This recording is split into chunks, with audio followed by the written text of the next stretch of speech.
Hello and welcome to Daily Politics, reaching you from Trust TV here in Abuja.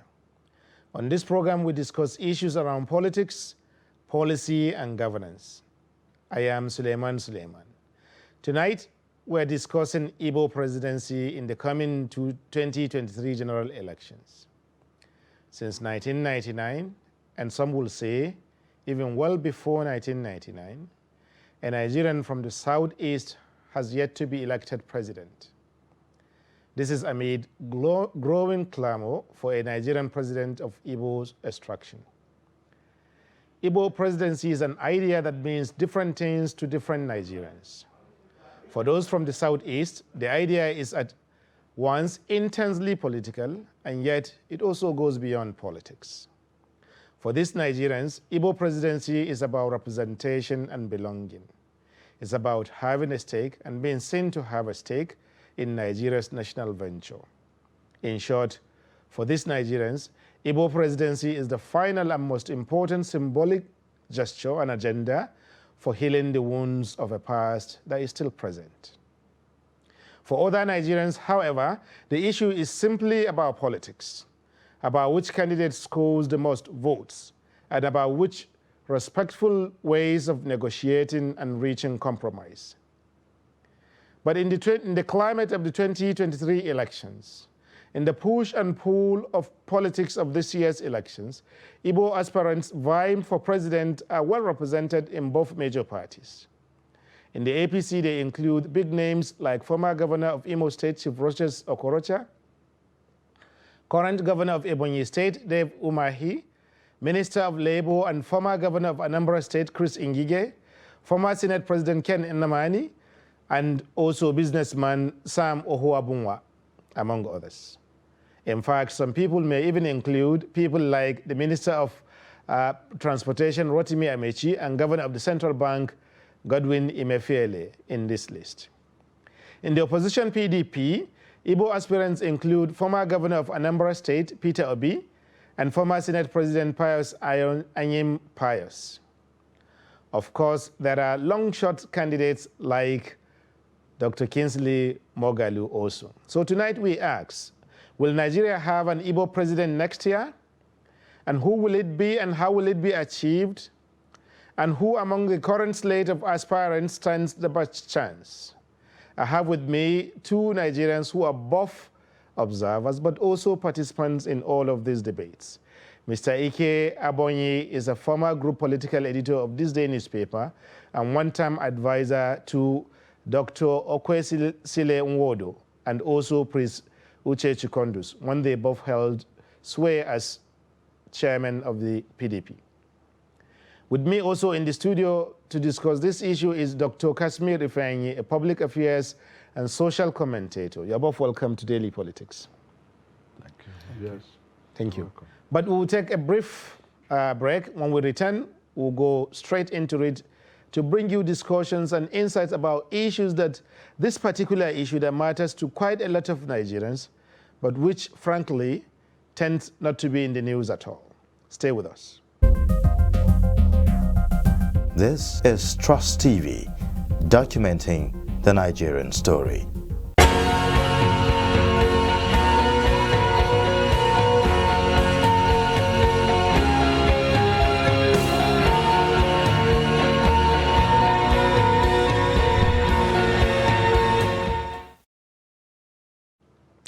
You're welcome back. We're discussing Igbo presidency in 2023 with two Nigerians, like I said, who are both involved, but also standing aloof to observe issues. So, Mr. Ike, let's start with you. You know, this idea that we want an Igbo president, you know, what does it really mean that other Nigerians may not understand? Thank you so much. Let me commend Daily Trust Television for finding this topic necessary because it's germane to the political conversation going on. But there's a correction I want to make. The media has fallen into it. We're all victims. Okay. this thing about Igbo presidents is not normal. There is no position for contest in Nigeria called Igbo presidency. What we are looking for is Nigerian president of Igbo extraction. Okay. We have made too much noise about Igbo president, making it look as if it's only the Igbos that are ethnically involved in this term. We are looking for Nigerian president of Igbo extraction because no person of Igbo extraction held that position. So it means a lot to so many people, depending on where you are. It became a national issue because the agitation, the claim of marginalization became so pronounced nationally that when you mention Igbo president, it's like another way of fighting injustice, another way of fighting inequality, another way of creating sense of belonging in the polity. So to so many people, when you hear Igbo presidency, even in the conversation going on, Igbo presidency means righting the wrong. Okay. And that is the discussion going on. The debate, the discussion about Igbo president, Nigerian president of Igbo extraction is about righting the wrong, trying to give a sense of belonging to every part of this country. And that is the conversation ongoing. The agitation for it is give a sense of belonging to every part of this country. And that is the meaning to an ordinary Igbo man, to any other person who may not be an Igbo but who is fighting for justice. Thank you. So, Dr. Ifeanyi, part of the issues here is the conversation about Igbo presidency that Mr. Ike talked about. How would you understand this conversation? Does it have a national spread, for example, or is it a conversation that is largely one-sided, you know, that only people, Nigerians of Igbo extraction are engaging in, but other Nigerians seem either uninterested or they couldn't just care? Is it a national conversation or a conversation being held by one group of Nigerians and not heard by others? Thank you very much. I would start by aligning myself with Mr. Aboy. Yeah. The alignment is to the extent that what is the thematic conversation is Nigerian president. Last time on this platform, I defined the kind of president we should be looking for. President with credentials to speak with our economy. President with credentials to speak to the security challenges we have. Presidency with a credential to bring back unity. A credential that is capable of unifying Nigerians and moving us forward from where we are. We've made progress, but we are not where we should be. Now, why is it that, you see, the Toga Igbo presidency is like giving a dog a bad name to hang it. It's a bad name. We are looking for a president for the Federal Republic of Nigeria of Igbo extraction. Why? That will give credence to the quest for inclusiveness. Okay. That will put paid to the issue of equity and fairness, not equality, equity and fairness. That will give succor to the founding fathers of Nigeria. And the pilots then were largely of the Igbo extraction. Nnamdi Azikiwe, a business mongo, Odumegwu Ojukwu. These gave themselves and their resources to birth today what is known as Nigeria. When Queen Elizabeth visited Nigeria, the whole entity and country called Nigeria then could not afford a vehicle she could ride on. Chief Odumegwu Ojukwu brought out his Rolls Royce, a Nigerian of Igbo extraction. So you see where we're coming from. Okay. Therefore, the idea of a Nigerian president of Igbo extraction is an idea whose time is overdue. Okay. Let me tell you why.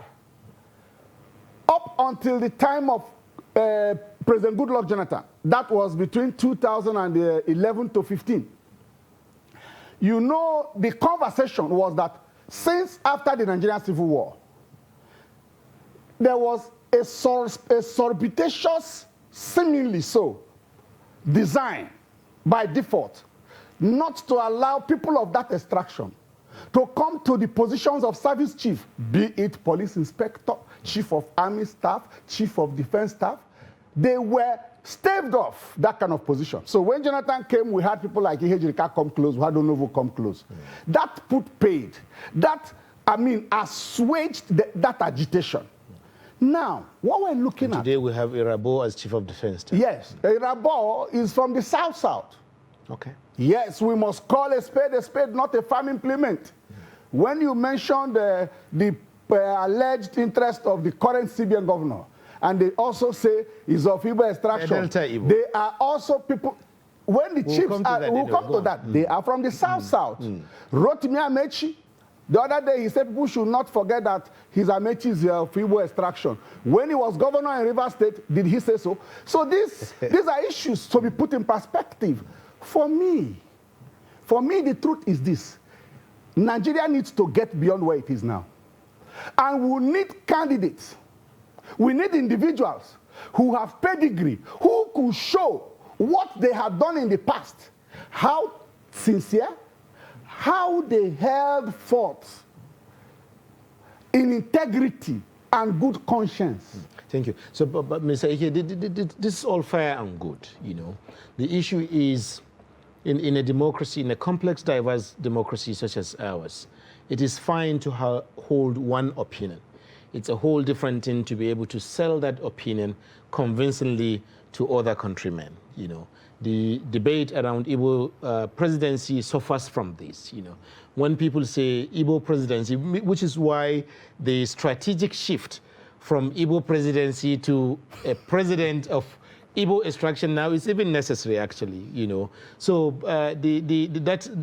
that it is when other Nigerians hear Igbo presidency, they hear something different. They hear a demand. They hear, you know, and so on. So do you think that in terms of communicating this this idea, because there is no doubt it will do some of the things that he said, you know, there's no doubt about that.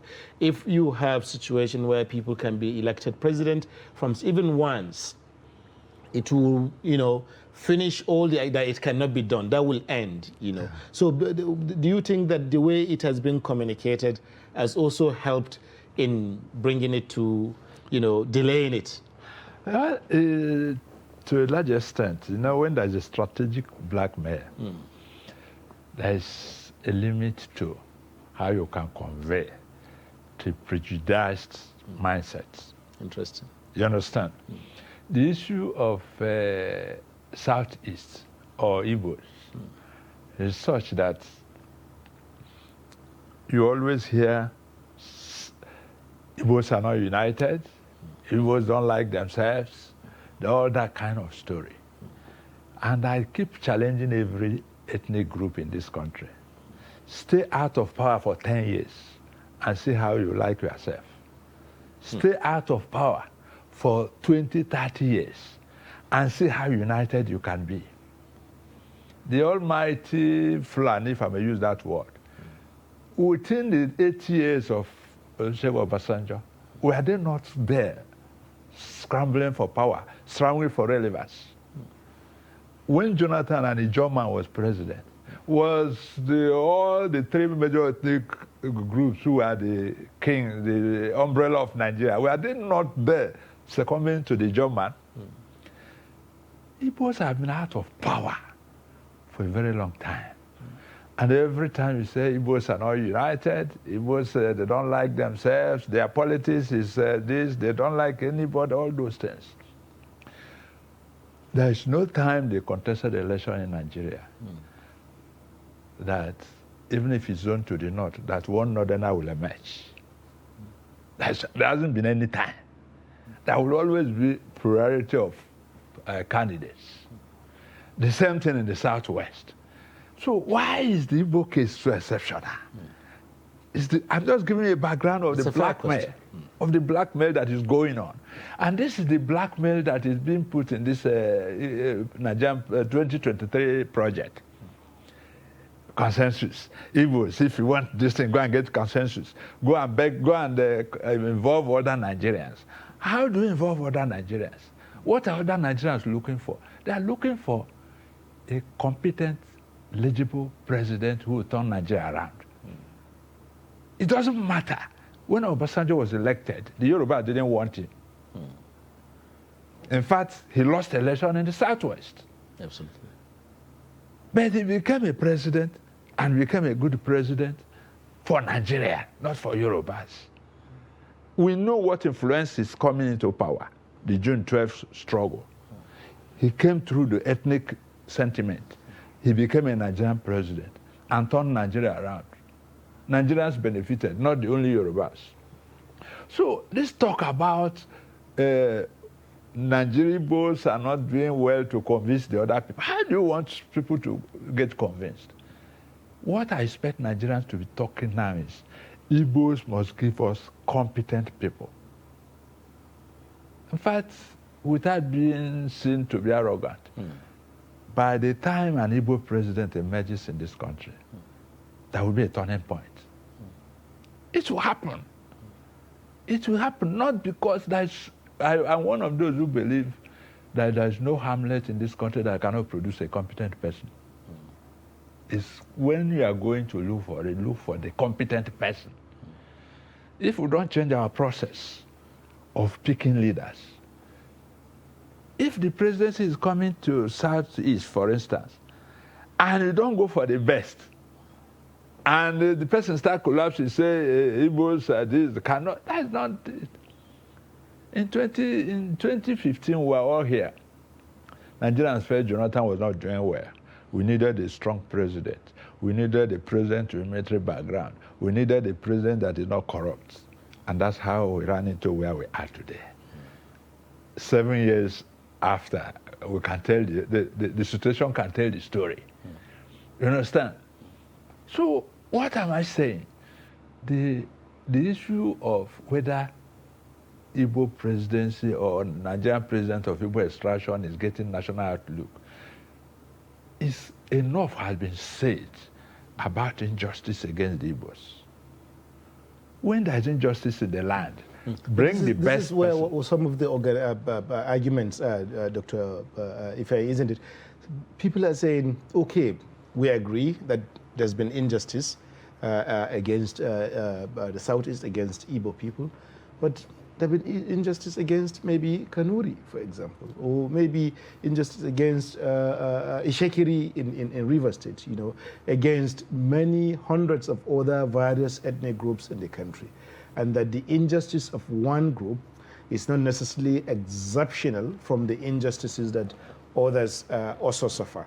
Maybe in relation to the three major ethnic groups, the Igbos probably are more marginalized, but in relation to the wider Nigeria, you know, people in Benin, for example, have also suffered injustices that no one is addressing. So how do these issues come into play here?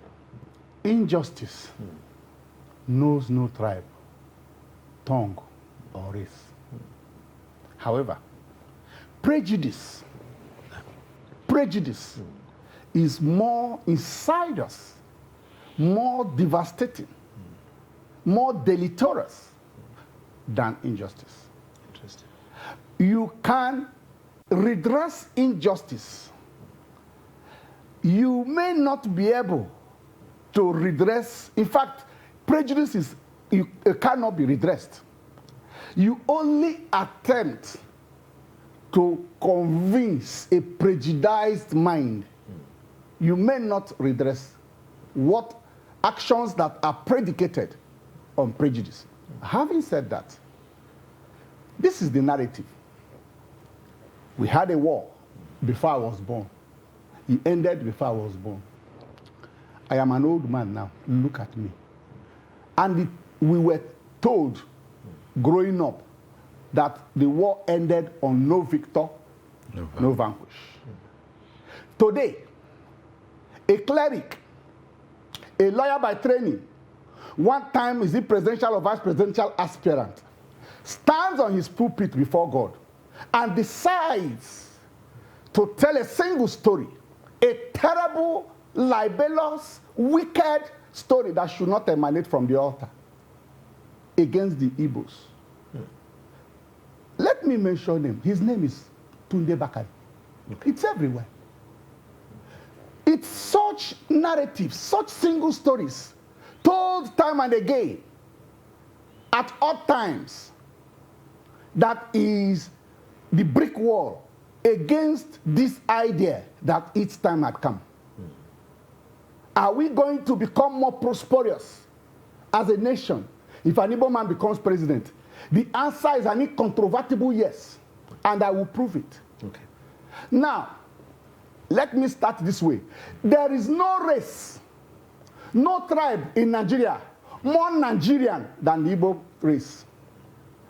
There is no town, village in Nigeria you will not find an Igbo man. In fact, there's a cliche: if you go to any place and you do not find an Igbo man, pack your things and leave, don't pass the night. Not only will they be there, because other tribes will claim they're everywhere also. But go and look at development. Let me discuss Abuja. Anytime you hear demolition, if they demolish 1,000 houses, 950 belong to Igbos, whether it is in the suburb or in the city center. And so, I have a relation, a brother. He lives in Guzo. He has two-story building in Guzo. He does not have a block of one-bedroom flat in my town in Hamufu. That is what the Igbos do. Wherever they live, they have a cliche. Wherever an Igbo man lives, he makes home. So there is no tribe in Nigeria more Nigerian than the Igbos. Because if I move from here to Sokoto and buy a land there, and I build a house, it simply means I have made Sokoto my home, and I live there. Other tribes may, but they live as tenants, or they live in tents, or they live in squalor. So, they come take a place, transform the place and make it a shop. You tell me the Igbos don't love themselves? That is a falsehood from the pit of hell. How? There's a cliche called Ochilozwa, meaning the Igbo man goes to his village. He calls people that are less privileged, 4 or 5 of them that can't go to school.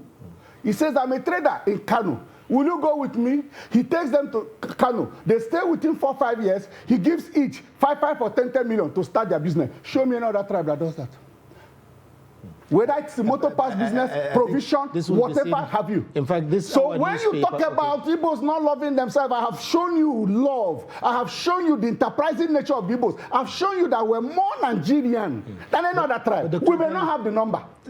We'll come to that issue of number shortly. So, Mr. Akim, the examples that Dr. Kashmir has given are the very same examples that other Nigerians give a different interpretation. Yes. That yes, it is true that Igbos are enterprising. It is true that they are more Nigerian in terms of cosmopolitanism. They move around, they travel, they go everywhere, and they mix and do business, you know, and have all kinds of relationships with other Nigerians.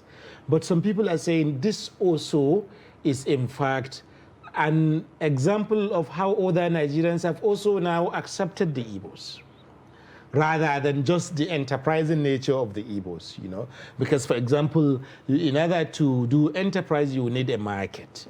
Yes. So if you are in Gusau, it's not the Igbos who are there only that are buying what you are selling. Yes. It's everybody in Gusau who is buying what you are selling. So for everybody in Gusau to accept and buy what you are selling, it is because they have accepted you, you know, as a person. So people are arguing that this actually means that the marginalization, the idea that Igbos have been marginalized, may in fact have been inflated, you know, rather or exaggerated. How do you see that? You see, the thing, these things are empirical. You can't talk of being exaggerated when you can see it and feel it.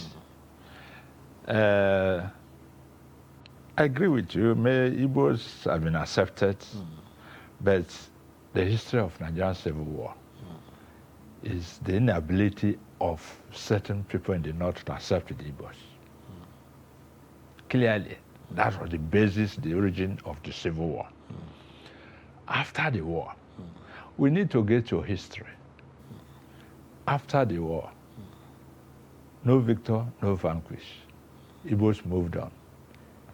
Within 3 months after the war, they are out again, even to the north. Yes. Even to areas where their old property were seized. They returned there and started, were back. The Biafran thing set aside, they moved on. Just within 1 year, they were everywhere in the country. Yes, you may say they accepted them. 9 years after, one of their sons was made the vice president of this country. Yes, which is a process of the country accepting them. But what happened after? The military rule, those who fought the war, were in the chain command of the military at that time. Immediately, it was obvious that the way Kwame,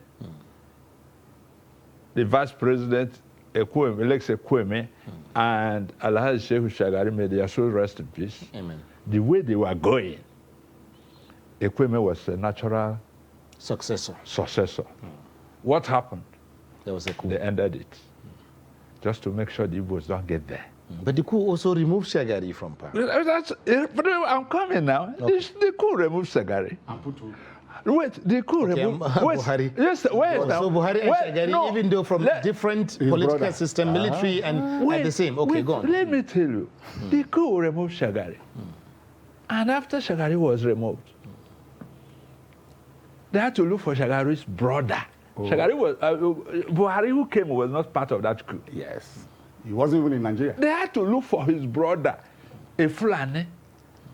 What? To assuage the Fulanis who will be feeling bad that our son was removed. That is why Buhari was not part of the coup. Those who did the coup just felt, let us. So this country has always assuaging ethnic sentiments. When Murtala came and he was killed, and Obasanjo entered, to assuage the same Fulani, they had to go and promote Yaradua 2-3 times to assuage. That is assuaging people. Then, when democracy was to come, Ekweme was at the peak of organizing politicians to take over from the military. He has finished all the processes. In 1999. In 1999, Yes. the PDP. They were heading to Jos, 1998, for a convention that it was obvious to everybody that Ekweme was the candidate. Just midway, almost at the 18-yard of the race. Ekweme was Showed aside. and Obasanjo, who had told everybody that he didn't leave anything in the seat of power, That he wanted to reclaim. that he wanted to go and rest, was dragged in to replace Ekweme. What? Why did they do it? To assuage the Southwest, the Yorubas, because of June 12th. Assuaging has been going on in this country. It's not something new. Then the Jaws, the South people, started their militancy and started blowing oil facilities. To assuage them, in 2007, they were remembered to be the vice president to assuage the South. When Yaradua came, he created amnesty program to assuage the South. Assuaging has been going on. Why is it when it reaches the turn of, let's assuage these Igbos, they have been victim of all that. Every say they're not acceptable, they are not popular, their own is not national. Was it when Falaye and Obasanjo was boxed, when Nigeria was boxed for Falaye? And only two options of yes. Obasanjo and Chief So Olufalaye. What did they do? Were they the best at that time? But they were assuaging. When Jonathan was picked as an Ijaw man, was he the best? He was not even interested in the campaign. He didn't even campaign for vice president. They went and picked him. But they were looking at the troublesome job, troublesome in quotes. You understand? So what am I saying? The Igbo issue is a clear injustice that Nigeria is pretending that is not existing. And that's a very good point to maybe take a short break when we come, because this idea of assuaging, that is an idea that most people will find interesting. But when we return, we'll see how it will work in the context of the current 2023 elections. Thank you for staying with us. So far, we've been discussing around the idea of Igbo presidency in Nigeria in 2023. It's been interesting so far, and we'll be right back. When we return, we hope you'll still be there for us. Stay tuned.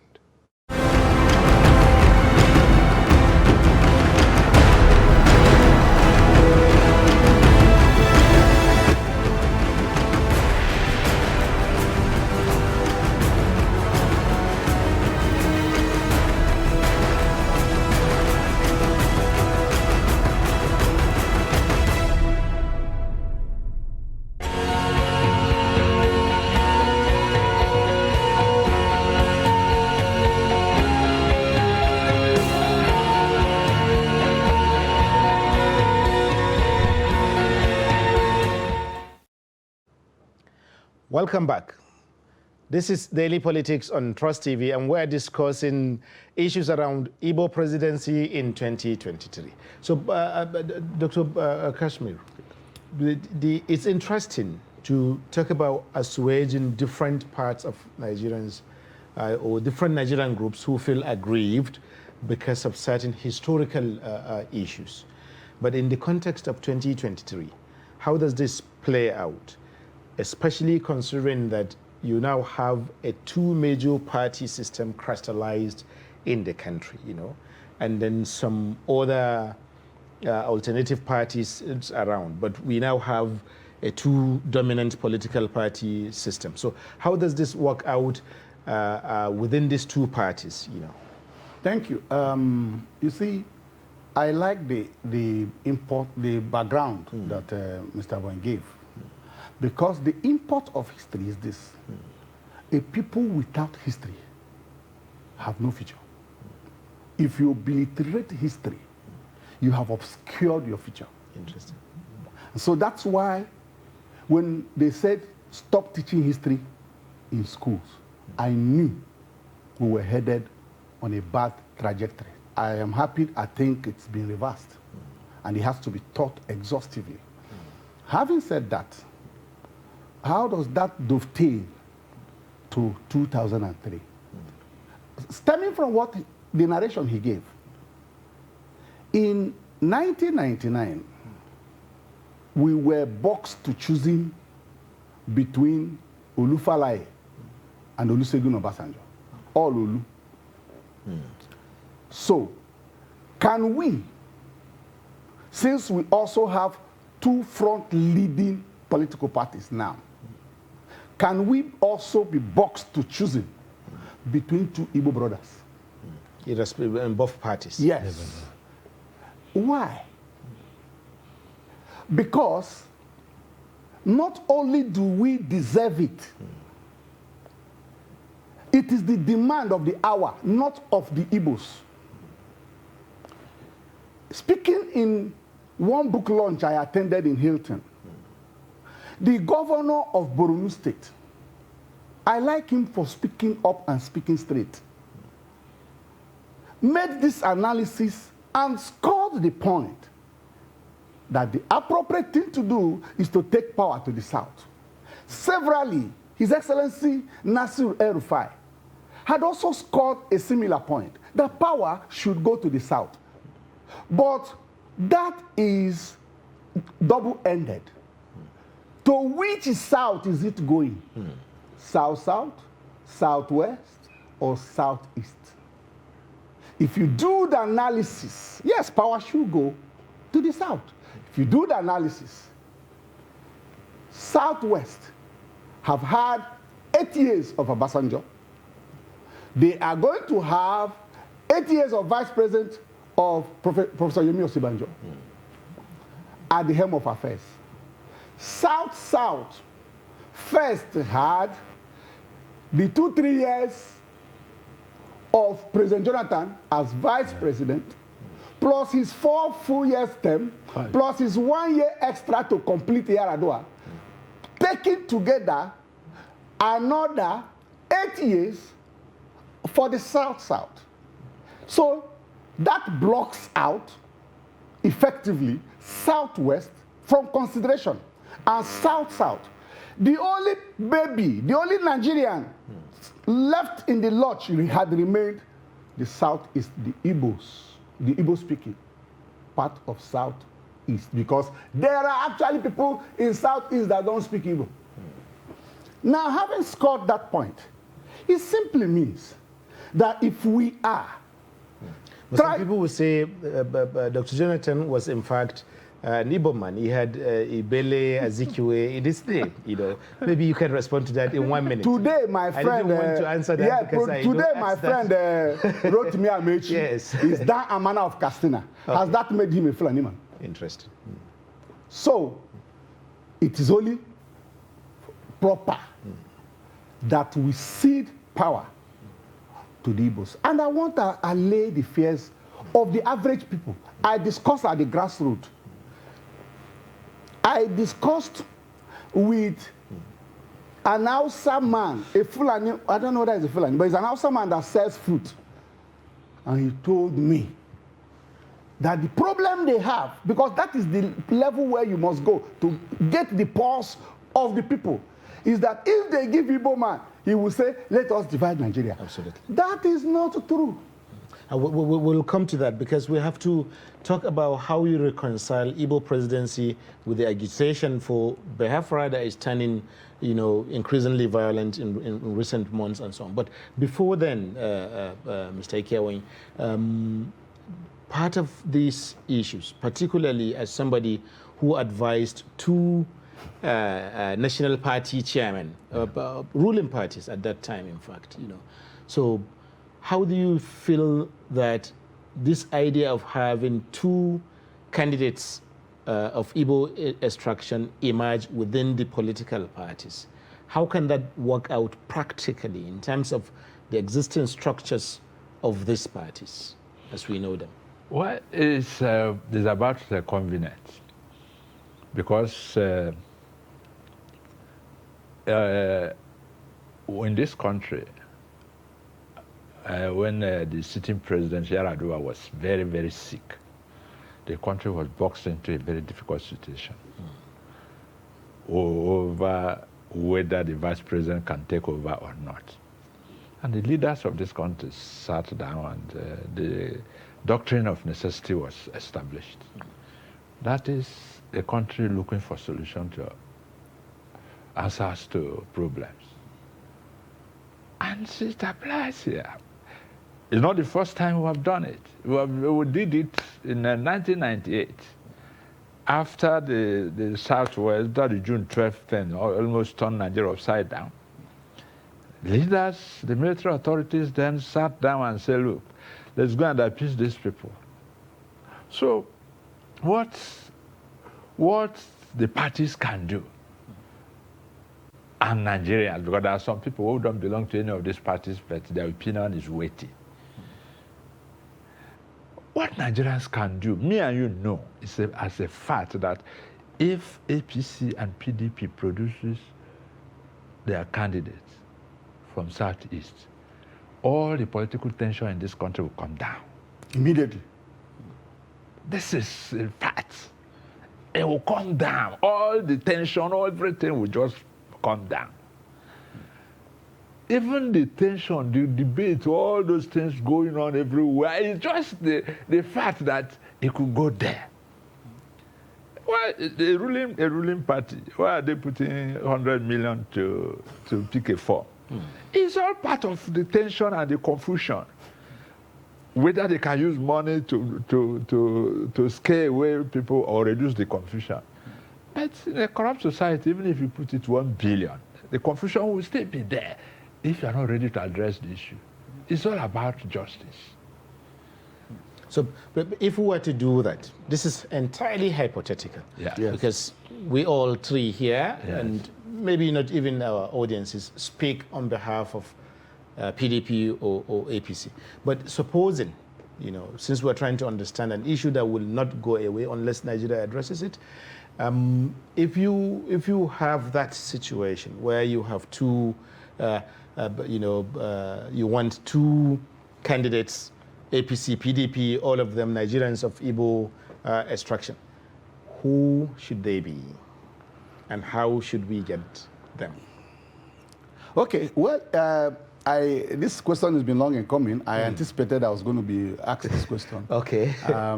Now, I have said earlier on that the basis for the choice, not mine now, for the choice to be made by Nigerians should be, when we gave you one room, what did you do with the one room? That should be the basis. What therefore do I mean? I am happy that some of the gladiators, pretender, contender, are past governors or present governors. Let us look at what they did when they were governors, or now that they are still governors. How did their state fare under them? Some people hand over and print T-shirt and say, EFCC, here I come. Please, I'm yet to be told the day somebody like P2B was invited to EFCC. I am also yet to be told, I throw a challenge now, let any governor, serving or past, come and tell us, Nigerians, the amount he left for his state. He inherited a poor state, left a very rich, stupendously rich state with reserves. I am yet to know any governor who had done that. I have discussed one person. I may not be the fan. How democratic is such a context? I'm coming. I may not be the fan of the current governor of Ebonyi State. I may not be his fan. I don't know him. You mean Dev? He might. Yes. But he took Ebonyi State from docks. If you are going to Ebonyi State, it is close to me. You have two dresses.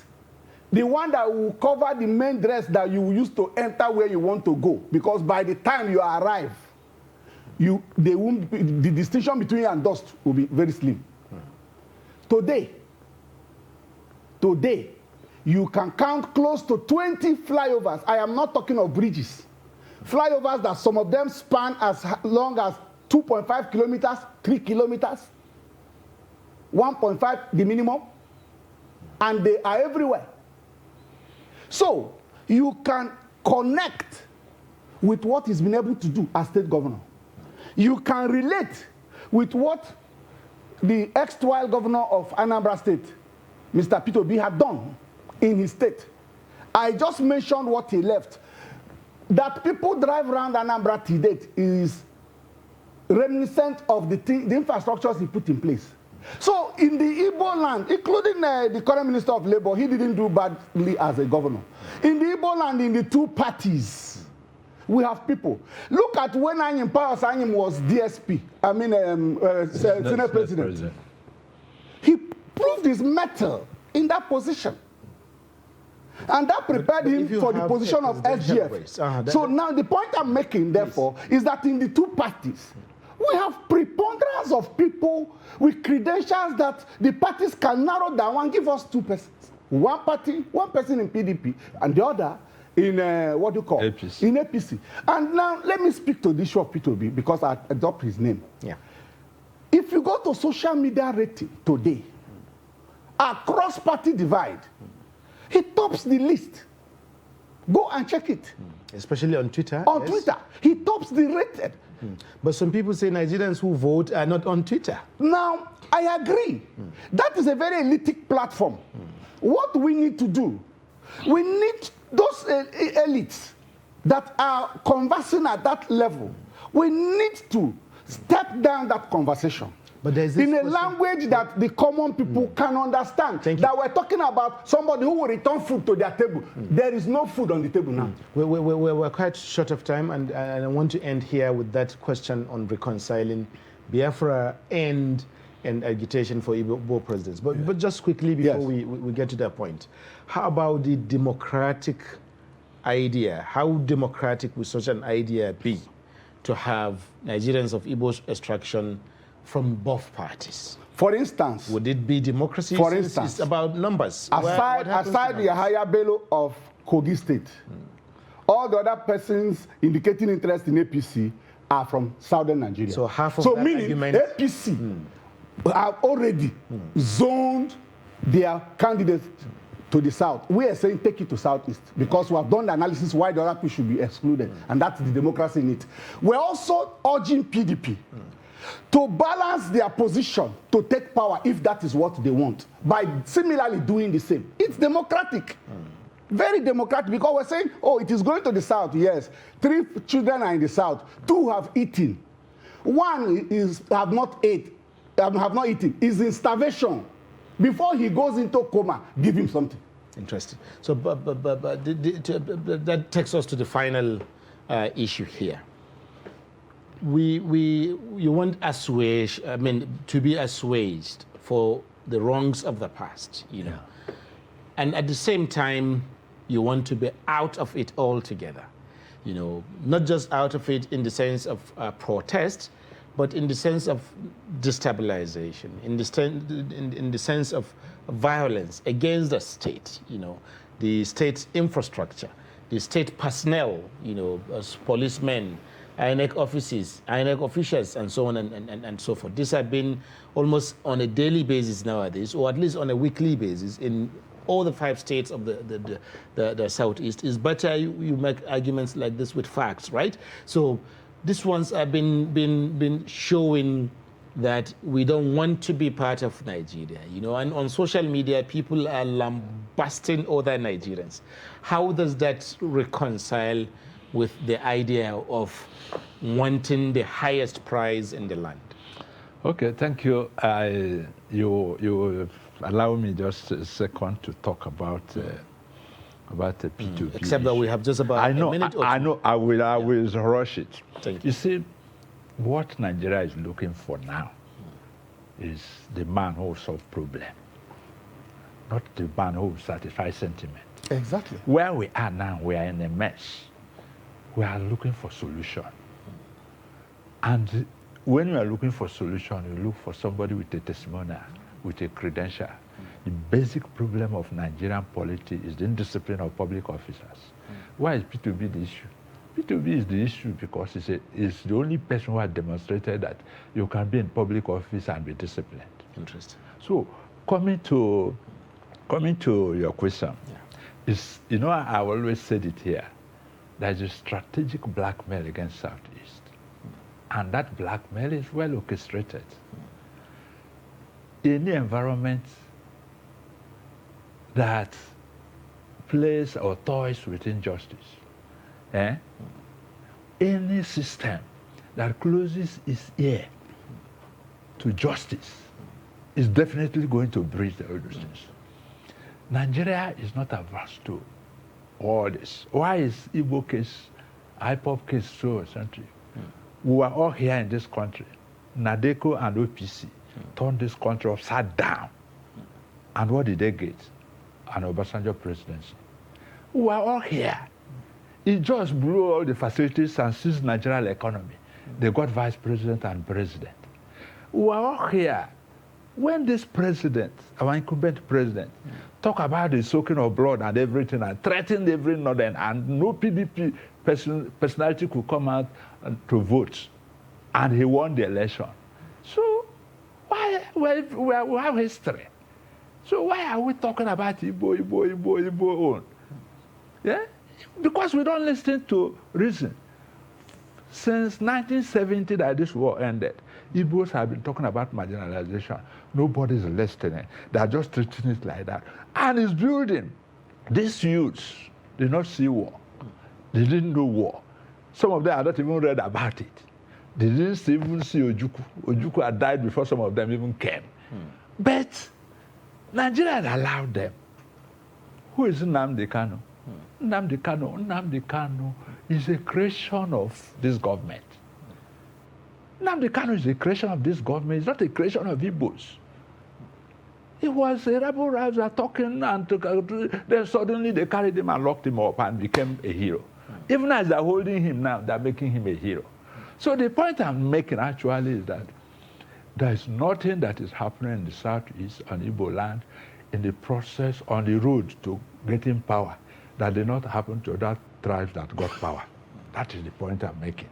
Interesting. So on that note, I think we have come to the very end of this program. Thank you very much for coming on the show, Mr. Ike Awonyi. Thank you also, Dr. Kasmir Fenyi. It's always nice to have you on the show. And thank you, our viewers, for staying with us. It has been a very, very interesting discussion on an issue that is not often discussed. But we want our viewers and, of course, our constituency to be informed and educated about certain issues relating to politics, particularly those issues that most people will not want to talk about. Join us tomorrow again when we bring you another edition of Daily Politics on Trust TV. My name is Suleiman Suleiman. For now, goodbye.